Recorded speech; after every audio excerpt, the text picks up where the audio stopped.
The photograph first surfaced in the hands of a retired freight pilot from Whitehorse, who claimed he had found it sealed inside a weather-warped wooden box lodged in the rafters of an abandoned supply depot near the old Dawson Trail.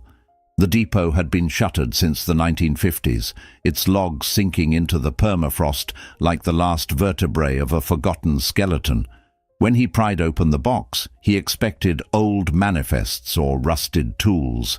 Instead, he found a single envelope, brittle along the folds, containing the image of 6 Yukon hunters staring into a camera that no one remembered. The men's postures were stiff, their expressions tense, as though the moment had been captured under the weight of something unspoken. The pilot, unsure of the photograph's relevance, passed it to the Yukon Historical Society. There, an archivist noticed faint handwriting on the back. "Last camp, October 38th, before the storm." That small phrase ignited the first spark of curiosity. There had been no record of an official expedition lost in that year, no newspaper reports of missing hunters, and no RCMP bulletins referencing a vanished party. Yet the photograph gave shape to 6 men who had lived, worked, and apparently disappeared without leaving a trace. As researchers traced the supply routes and seasonal hunting patterns of the late 1930s, they began piecing together the most plausible identities for the men. The clothing matched those commonly worn by trappers contracted to haul pelts down from remote winter lines, wool jackets issued through trading posts, patched boots stiffened by cold, and caps that suggested long days spent trekking along uncharted forest ridges. These men were not tourists or prospectors chasing late-era gold fever. They were workers of the frontier's quiet economy, the kind whose names rarely entered official ledgers. Yet the photograph hinted at circumstances that didn't fit typical hunting routines. The campsite was organized too hastily, tents angled against the wind in a way that suggested a defensive posture rather than comfort. And then there was the detail on the left edge of the frame, the faint vertical shape hidden among the spruce trunks, almost swallowed by shadow. Even at first glance, the archivist felt an inexplicable unease. It resembled a post, but it was set at an angle no natural growth could support. It might have been a marker, a warning, or some improvised signal placed by someone who expected danger to come from within the forest rather than beyond it. The mystery deepened when the archivist attempted to contact families who might have descended from local hunters of that era. 2 households in Dawson City recalled uncles or cousins who went north and never came back. Though the details were vague, buried under decades of fragmented family storytelling, grief softened by time. One elderly woman remembered her father speaking about a group of men who set out near the Stewart River in late autumn, determined to haul one last load before winter sealed the trails. According to her, the men had argued with someone at a trading post days before departing, though she couldn't recall the cause or the name of the person involved. That small recollection, though fragile, hinted at tensions that might have shadowed their final journey. But it was the pilot's description of how he found the photograph that raised the most troubling question. The box had been tucked into the rafters deliberately, wedged beyond casual reach, as though whoever placed it there meant for it to be hidden, but preserved. It suggested that someone knew these men had not returned, and someone chose to keep the evidence silent. What unsettled investigators most was the idea that the photograph was never meant to resurface, that the image's quiet warning, embedded in those blurred tree-lined shadows, had been intentionally removed from public memory. The deeper researchers looked, the clearer it became that the disappearance of the 6 hunters was not a simple wilderness accident. It was a mystery sealed by human hands long before the forest ever swallowed their trail. The investigation began with a technical analysis of the photograph itself. Under magnification, experts noted that the film grain matched materials commonly used in northern trading posts during the late 1930s, Confirming the date on the back was plausible. But the real breakthrough came when a forensic imaging specialist enhanced the shadows along the tree line. What had first appeared to be a vague vertical form sharpened into something unmistakably artificial, a tall, squared post wrapped in thin wire.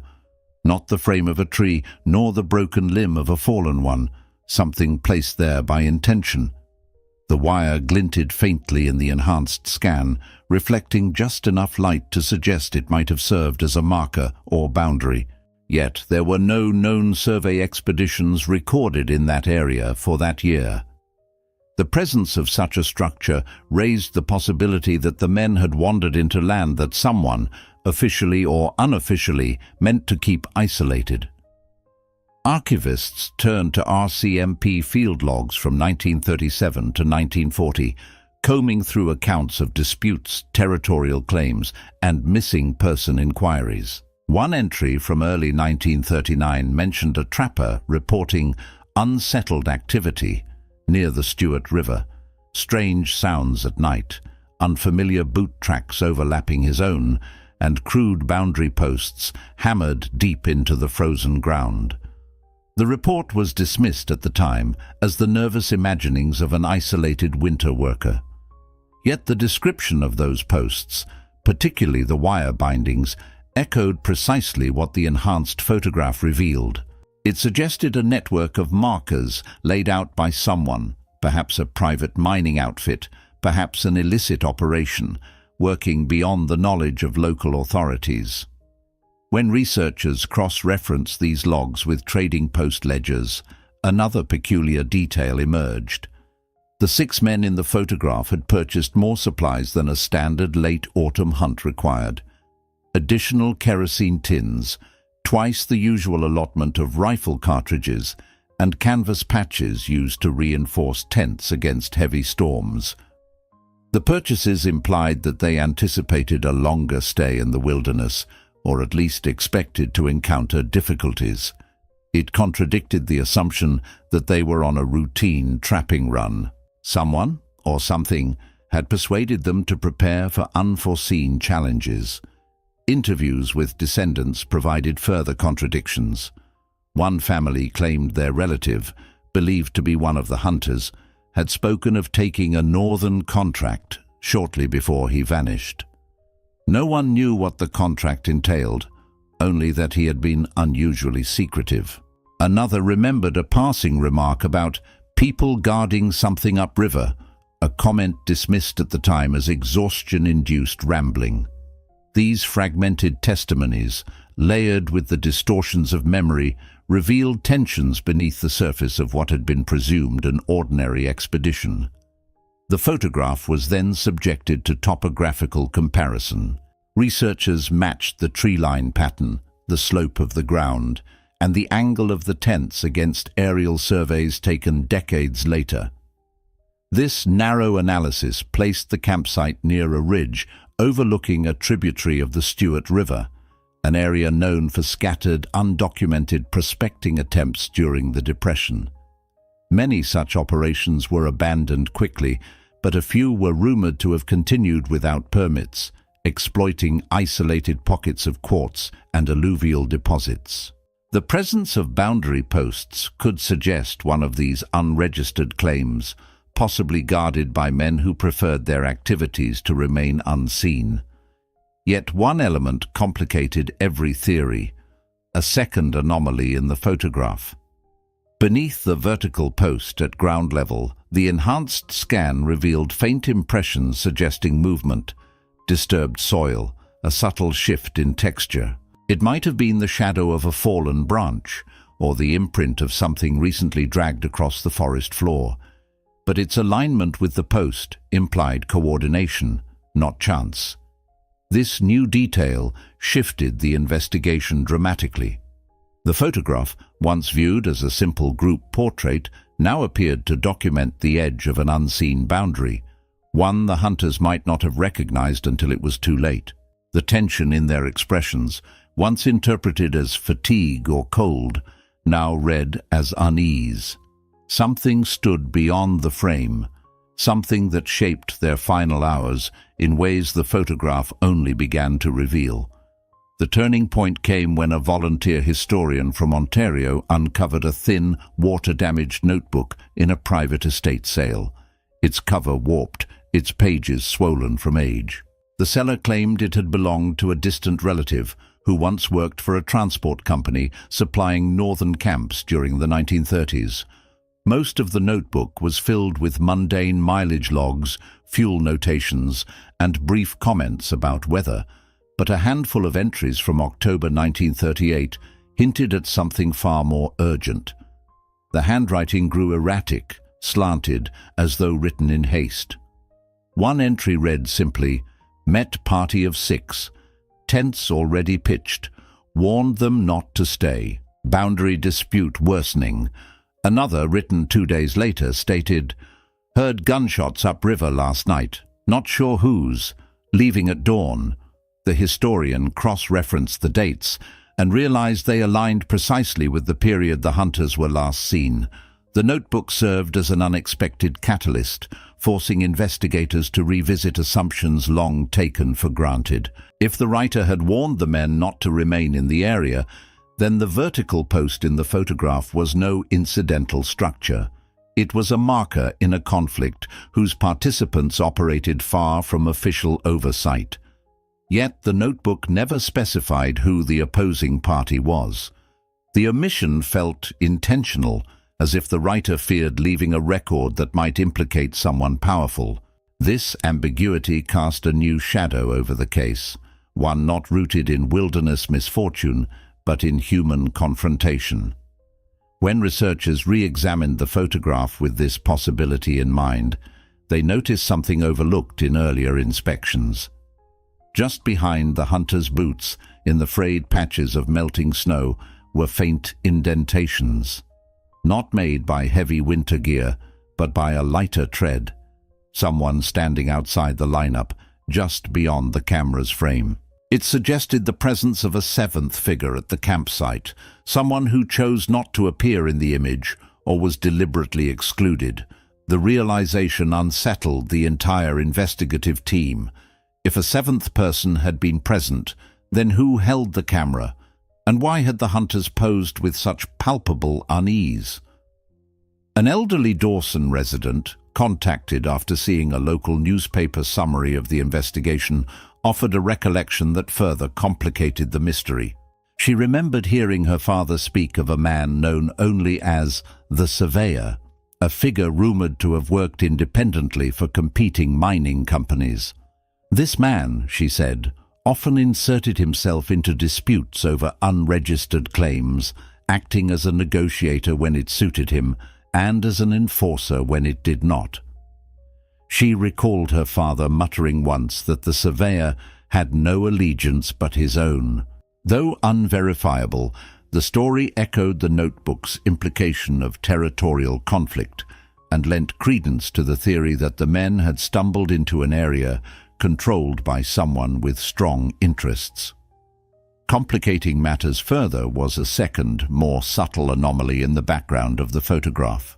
After adjusting the contrast across the middle right quadrant, a specialist detected a sliver of movement captured mid-blur, a shift in the dark mass of trees that resembled the fold of cloth or the edge of a coat swinging behind cover. The shape was too indistinct for certainty, yet its placement suggested proximity. Someone had been standing at the boundary of the clearing, half concealed, watching the men as the shutter clicked. The hunters' tense expressions no longer appeared coincidental. They seemed aware, perhaps anxious, as though the presence beyond the trees had influenced the moment. Then came the most disquieting discovery. The vertical post on the left, once believed to be a simple boundary marker, bore an irregularity along its lower half. Under intense magnification, analysts detected scratch marks, parallel grooves cut into the wood. They were not the marks of an animal, nor signs of weathering. They appeared deliberate, almost coded. Alongside them, embedded in the soil, were the faint remnants of rope fibers, frayed beyond identification. The pattern suggested that the post had served not merely as a marker, but as an anchor point, possibly for a snare, a warning device, or something used to control access to the area. These findings rearranged every assumption about the men's disappearance. They had not simply ventured into dangerous territory, they had entered a contested zone monitored by someone who lived beyond the frontier's fragile order. The seventh footprint, the blurred figure, the coded scratches on the post, all pointed toward a presence that had watched the hunters before they vanished. The mystery, once grounded in environmental peril, now spiraled into a darker truth. The hunters were not merely lost. They were observed, they were warned, and they may have been taken. The final breakthrough emerged from a set of survey maps uncovered in a government storage facility in Ottawa, maps stamped confidential and dated between 1936 and 1939. They referenced a series of undocumented mineral claims stretching along a tributary of the Stuart River, precisely in the region where the hunters' campsite had been located. The documents hinted at disputes between private interests and government agencies, but the most telling note appeared in the margins of one sheet: unapproved northern operation. Local monitors instructed to deter trespass. No names were attached, no signatures, only a cryptic checklist of supply deliveries and warnings issued through unofficial channels. The implication was unmistakable. Someone had been tasked with ensuring that outsiders stayed away from the site, and someone had taken that responsibility seriously. Armed with these maps, investigators re-examined the timeline. The notebook entry about gunshots, the old woman's recollection of the surveyor, the boundary post etched with encoded grooves, all pointed toward human involvement rather than a wilderness tragedy. If the hunters had unknowingly crossed into a prohibited claim, they would have posed a risk to whichever party sought to keep the area unobserved. The tension on their faces in the photograph now read differently. No longer the fatigue of long travel, but the discomfort of men aware they were being watched. The blurred motion in the trees behind them became more than a visual anomaly. It marked the presence of someone monitoring their final moments. A further clue came from the pilot who had discovered the photograph decades later. After hearing of the investigation's progress, he admitted that he had also found a broken length of wire near the depot rafters, coiled tightly as though intentionally removed from a larger apparatus. He had thrown it away at the time, believing it to be scrap. Yet its description matched the binding on the post in the photograph. If the wire had been transported south and hidden with the photograph, then whoever placed the box in the rafters understood its significance. They had preserved the key evidence while ensuring it remained buried from public view. The most haunting element of the revelation came not from documents or testimonies, but from the environment itself. In a final field expedition, modern researchers trekked to the identified clearing, navigating through dense spruce growth and uneven terrain. They found no trace of the tents, no remnants of tools or clothing, nothing that directly connected to the 6 men. But near the ridge, they uncovered a weathered wooden post, half swallowed by roots and soil. Its top had splintered, but the lower section still bore parallel grooves identical to those seen in the photograph. The discovery confirmed that the boundary markers had been real, part of a network meant to signal hidden operations in the region. Whatever happened to the hunters had begun the moment they stepped past those markers. As the investigation assembled its final interpretation, a stark narrative emerged. The men had likely been warned away by someone they met on the trail, perhaps the same figure whose footprints lingered in the snow near the campsites. They had ignored or misunderstood the warning, continuing deeper into contested territory. When gunshots echoed upriver, they were not random disturbances, but signals of a confrontation already unfolding. The blurred figure behind the trees was no passerby. It was a watcher, ensuring that the men's presence did not threaten whatever secret activity was guarded along the ridge. The truth, however, remained burdened by gaps that no archive could bridge. Whether the hunters were forcibly removed, frightened into fleeing, or caught in a violent encounter that left no recoverable trace, investigators could not conclusively determine. What became clear was that their disappearance was not an accident of weather or terrain, but the result of deliberate human intervention, an encounter at the margins of law and wilderness, where the rules of the frontier outweighed those of official authority. In the aftermath, families received no closure, only the knowledge that their relatives had walked into a conflict never meant to be witnessed. The photograph, once a simple portrait, became the final testament to their existence.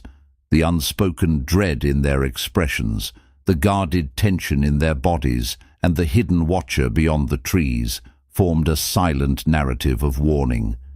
The image that resurfaced decades later was not merely a record of 6 men at a camp. It was evidence of the moment before they vanished into a landscape shaped by forces determined to keep their secrets buried. The forest reclaimed their story, but the photograph, pulled from a forgotten depot, ensured that their final stand at the edge of the tree line would not remain lost.